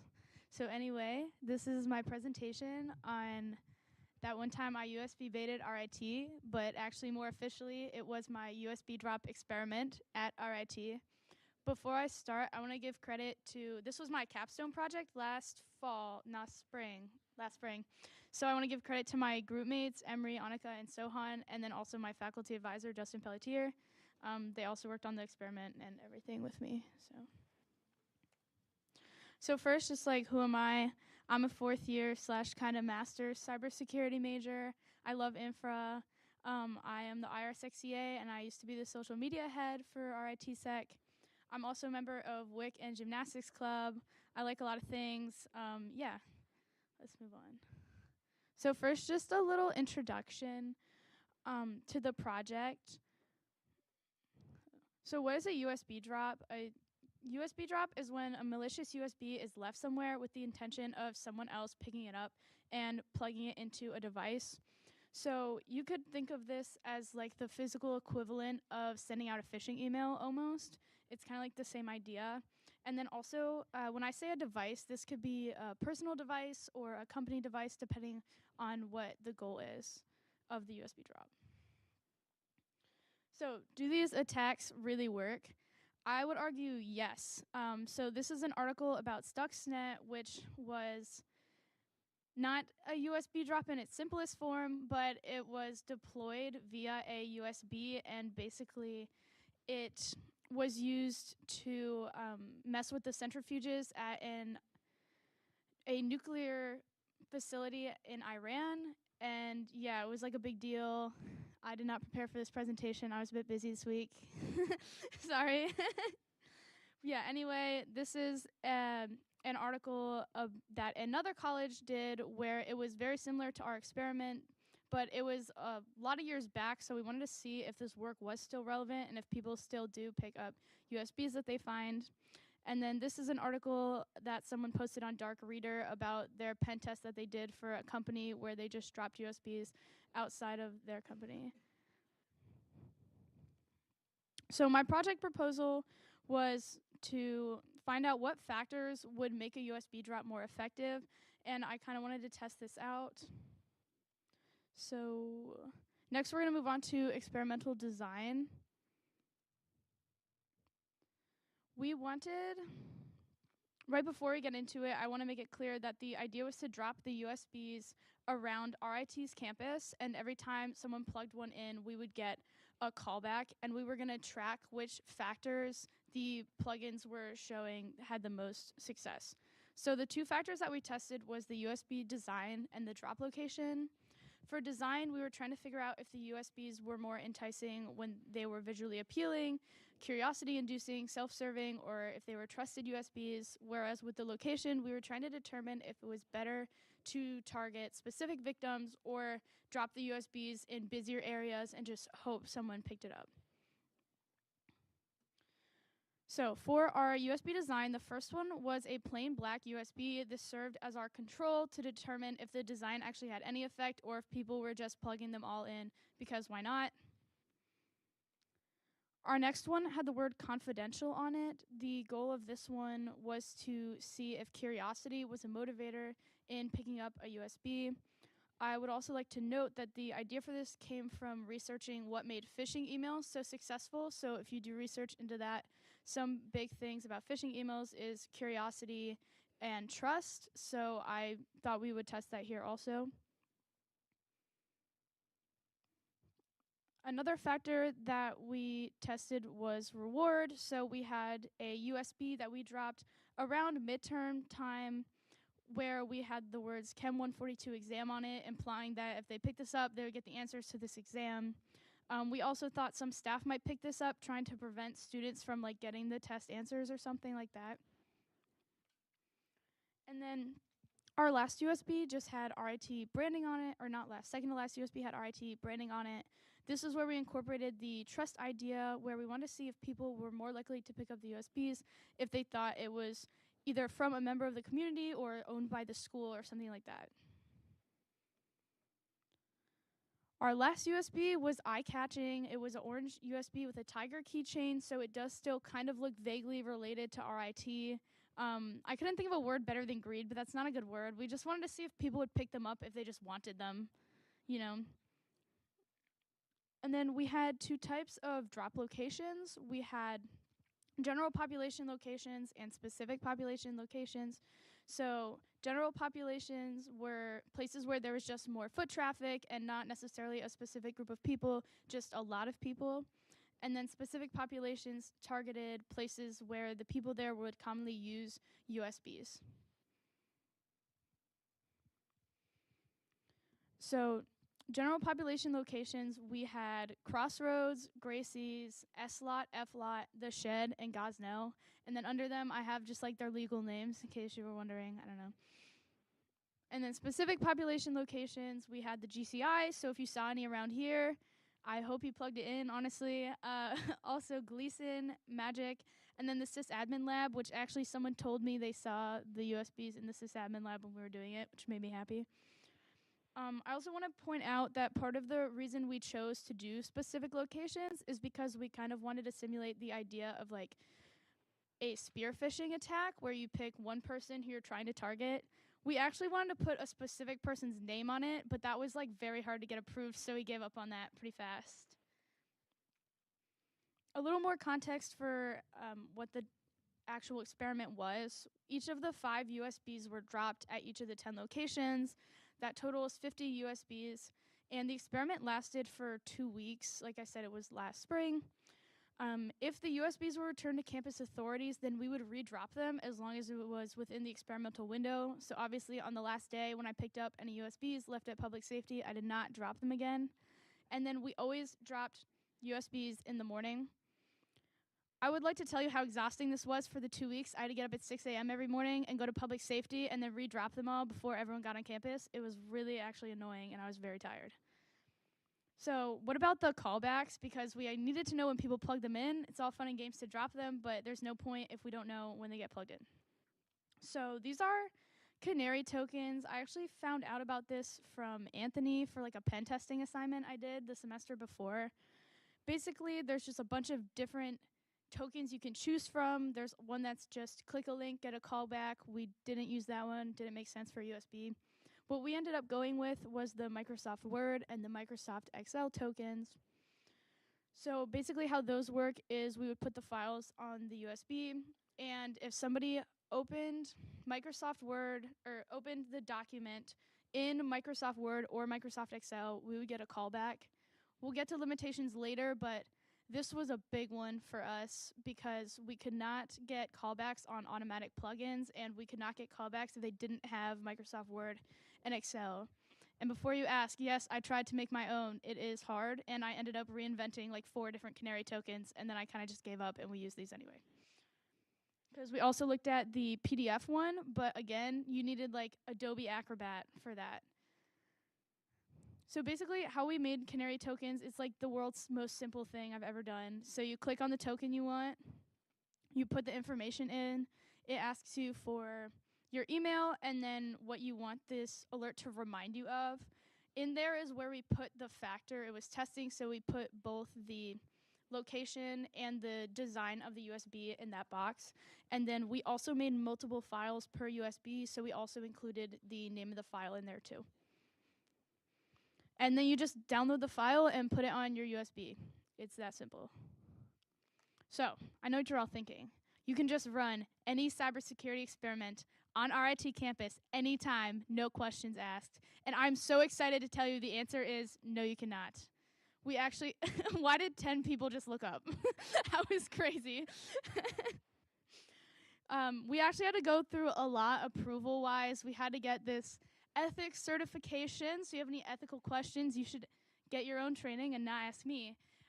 For approvals, we had to get approved by the Human Subject Research Office, the RIT Information Security Office, and the RIT Public Safety. If you're thinking of doing something like this, you definitely need staff support in that, first of all. And second of all, I would really recommend starting these processes sooner than later. I was supposed to do the approval the semester before my capstone, and then I didn't, and then we spent half of our capstone waiting to see if we were allowed to do the thing we were already signed up to do. So that was like a choice that I don't recommend you make. Anyway, let's get to the results because we did actually get approved, so we do have results. It's exciting. First of all, I was really surprised by the campus response. I guess I wasn't expecting. But basically, literally, we dropped the USBs at like 6 or 7 a.m. or something on the first day. And before I even got home, there was all of these things about, oh, this happened. So I guess I can't really. Someone sent this to me who knew we were doing the experiment, and people were like kind of pissed. Someone here just thought someone lost their USB. I doubt they plugged it in, honestly. Someone said like sororities sent something to them, and then this person just like called us out for scam, I guess. I think now is a good time to mention that if we didn't have like every single person possible on our side administrative wide, this would have been shut down before most people got to campus. So I guess that's good for the school in the sense that if there was someone who actually tried a real USB drop at the school to do something malicious, I don't think they would get very far. Because like there would have been an email sent out by 8 a.m. when most people woke up if we did not have so many people approving it saying we could do it. Anyway, so with that said, these are how many USBs were returned to public safety, and they're by location. I think this is a good time to point out that Gracie's had the most USBs turned in, and that's in the same building as public safety. So I don't know if that was a bad call on our part or a good call on our part, but I think what this shows is that convenience might play a little bit of a factor because it's really easy to be like, oh, I see this USB, here's public safety right here, let me turn it in. Whereas maybe if you're a little farther away, it's not exactly going to turn out like that. Magic also had a lot of USBs that were turned in, and I think that these two places, even though it's not conclusive, I want to say that these two places are both relatively small compared to some of the other places we dropped. I don't know why no one turned them in from the sysadmin lab, genuinely. It was kind of weird. But I think when you have 5 USBs and they're like 4 feet apart, that's a lot different than when you have 5 USBs in the entire shed, and that's why I think we didn't get any turned in from the shed or anything like that. I was actually surprised we got 4 turned in from S-Lot. I don't know who cared enough to do that. Was it you, James? Okay. You just drop them around. That's how... If you actually did a USB drop at a company, you would drop them in the parking lot and expect employees to pick them up on their way in, and then you would hope they would plug them into, well, you wouldn't hope, but if you're the attacker, you would hope they plug them into their work computer or something else that's attached to the network in the company. This is the USBs public safety received by the type. So the exam was the most turned in, and then it kind of just goes down from there. I don't really know how important it is. Like, did people turn in the exam one because it was academic dishonesty or something? Maybe, or maybe that's just the ones they found. I don't know. I will point out that RIT and the Tiger ones had the least amount of plugins, or had the least amount turned into campus safety, but they did have some of the higher plugins. So the chem exam actually had a lot more pings than I thought it would get. I didn't think that would be that relevant to most people, but I guess it was. The RIT one, though, by far had the highest amount of pings. And we believe that's because of there was that element of trust where you thought, oh, yeah, this belonged to someone in the RIT community, or it's one from RIT. And honestly, if I saw an RIT USB sitting on the ground, I'd be like, oh, what a good get. They must have given this out for merch sometime. And then you just, like, take it. The Tiger one, I was surprised didn't get more since it was so, like, flashy and it was also so cute. Who wouldn't want to keep it? But there's also a chance people plugged them in and just deleted the files without actually opening them, in which case we wouldn't have gotten a callback. So that's always a possibility there. And then the generic and the confidential ones did not really get that many hits, which I guess was kind of surprising, but I guess I'm happy the control didn't get that many, or else all the results would be kind of dumb. So. And this is pings by location, so this was probably where our most conclusive evidence was. We found that First of all, notice how the places with the most turned in USBs are the places with 0 plugins. So someone might have just been collecting those, honestly, like the second they saw them. I don't know. But for Crossroads, that was a general location. So was the Shed. So was F-Lot. And those are the 3 with the highest number of pings. So I think we found here that it would be more useful to just drop USBs in a general place with a lot of foot traffic. I would compare it to if you have 5 people, one of which might be interested in USB if you drop it in a specific location. But if you have 500 people, you're probably going to get more than 5 people interested in picking that up if 500 people are walking past it all day. So just some like little closing remarks here. Okay, there it goes. Some limitations we had. We already talked about this a little bit, but the canary tokens were only triggered if a user interacted with the file. That's because auto runs are disabled on most computers by default to avoid things like this, which is annoying for us, but it's okay.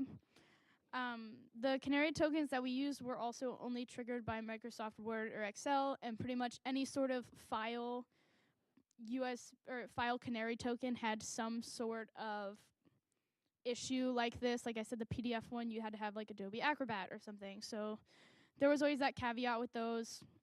And I think between those 2 factors, we can assume that there was a significant amount more plugins than what we got callbacks. And we should notice that the callbacks were like a minimum, not like the maximum plugins. I just said this, but auto runs are disabled, so there's definitely a lot of plugins that went unnoticed. USB scarcity was also kind of an issue. We got a lot of callbacks in the first couple days, first week even, and then after that they really started to slow down, and I think that's because of people were picking them up and keeping them.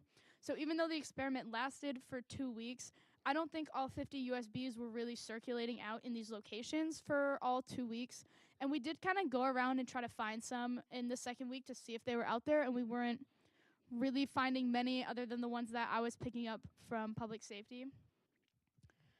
And then also another thing was someone brought up USB ports could be an issue because some laptops don't have like a USB-A port, which is what you needed to plug it in. So there's a chance some people found them and wanted to plug them in but just didn't.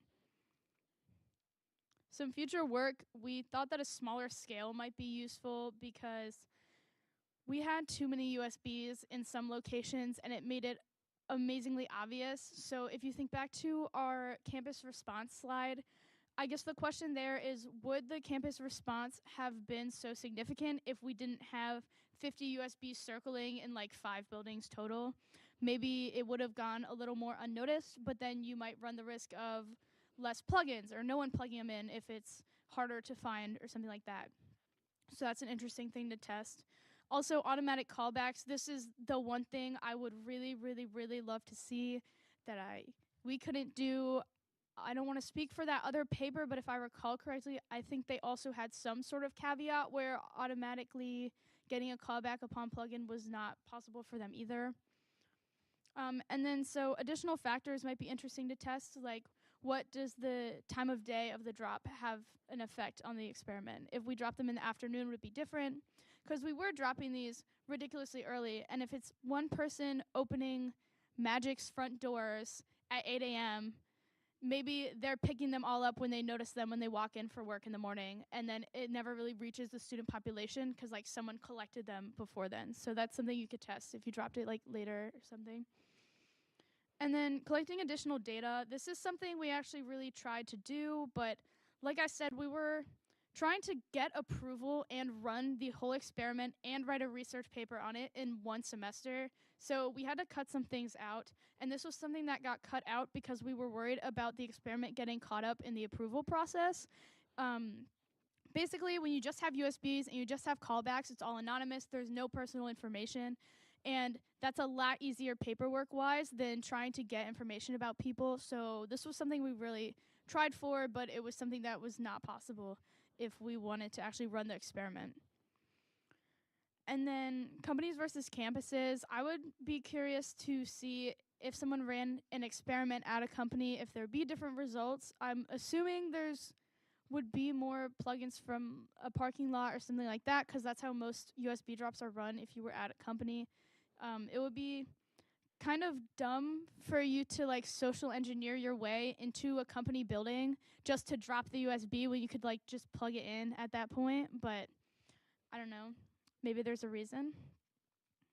And then overall, was this a success or failure? I would say the successes was that it only takes one plugin for an attack like this to be successful, and we got like 21, I think, total, so that's more than one, I would say. But the failure here was that if we didn't have campus officials on our side, there would have been an email sent out before 8 a.m., before anyone got on campus, saying not to pick up these USBs. So would it have been successful with that email? I really don't know. And then I have just like a little demo. I'm going to show you guys how we made the canary tokens, and like I'll plug it into my laptop and get a call back really quick. So I have here my RITSEC USB, which you can get yourself with 3 presentations. Shameless plug. You can get there. It's possible. I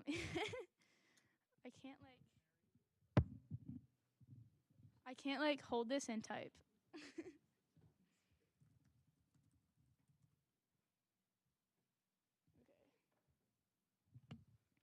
So we're just gonna make like a basic Microsoft Word canary token really quick, and then I'm gonna give it my email, and then we're just gonna say like, sorry guys. Okay, so we're just gonna create that, and then we can download that file. Thank God it downloaded. It has like a stupid title. Also, I didn't really mention this, but we did end up editing the documents that we put on the USBs so that it had a message that was like, oh, this was an experiment for our capstone project. Please put it back. Probably no one did put it back, but we asked nicely, and we also told them about it. Okay, so this has like 10 literal labs from a class, I think, is on there, but that's okay. Let's go to downloads, and let's move. That's okay. I don't need you to see my downloads. All my IR, they're all like IRSEC logo 1, IRSEC logo 12. Okay.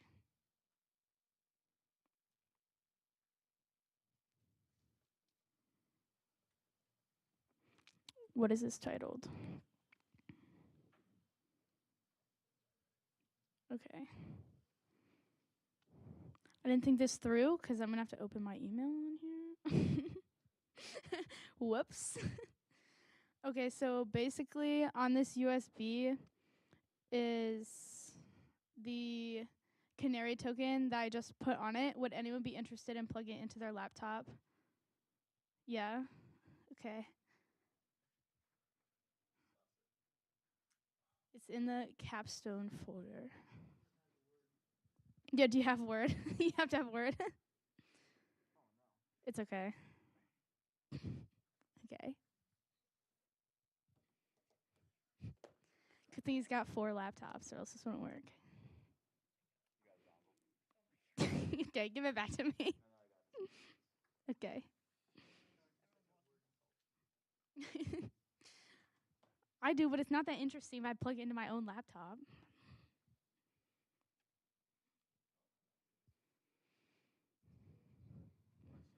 Yeah, what's up?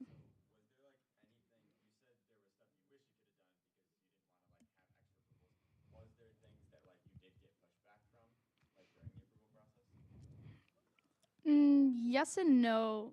Oh, sorry. The question was there things that we got pushed back on with the approval process? Yes and no. That was something that I would like to, okay, let's start here. Our faculty advisor is very familiar with the approval process and like the approval board and everything like that.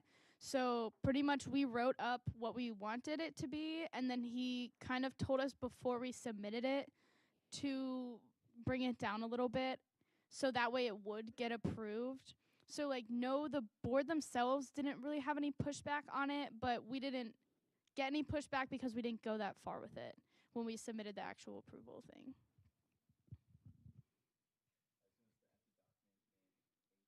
No, it's not actually. You're very wrong. You're about to open like a random like Wireshark capture or something. The one that's named DocX. That's not it. It's No, in my here. apologies. And then it's How do I switch it? you weren't going to. Okay, so Garrett just like opened it on his laptop. Kind of, sort of. Okay, it was a lot more organized for the experiment. We gave them actual titles and stuff, but just like for the purposes of this. Okay, so then we have here.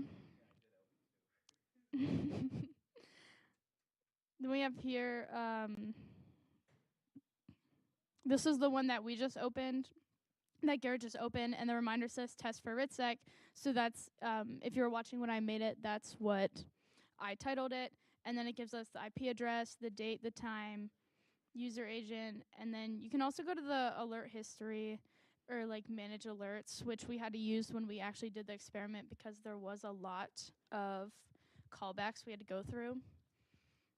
Also worth noting that these added up really fast because every time you open it, it gives you another callback, even if it's from the same person. So there was a lot of time spent filtering through, like, oh, is this from the same IP address at like the same time? They just opened it 3 times for some reason, and that was like a lot. But yeah, that's pretty much my presentation. So are there any questions? Yeah, that's it. Yes, Hayden. Yeah.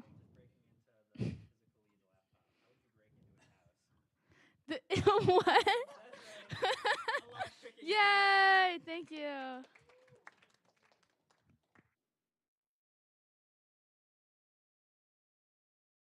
Use those. I couldn't see them, and also I forgot to keep up. Okay, thank you guys. That's all the presentations for today. And if you plugged into the things under the tables, make sure to unplug and close those properly. Thank you.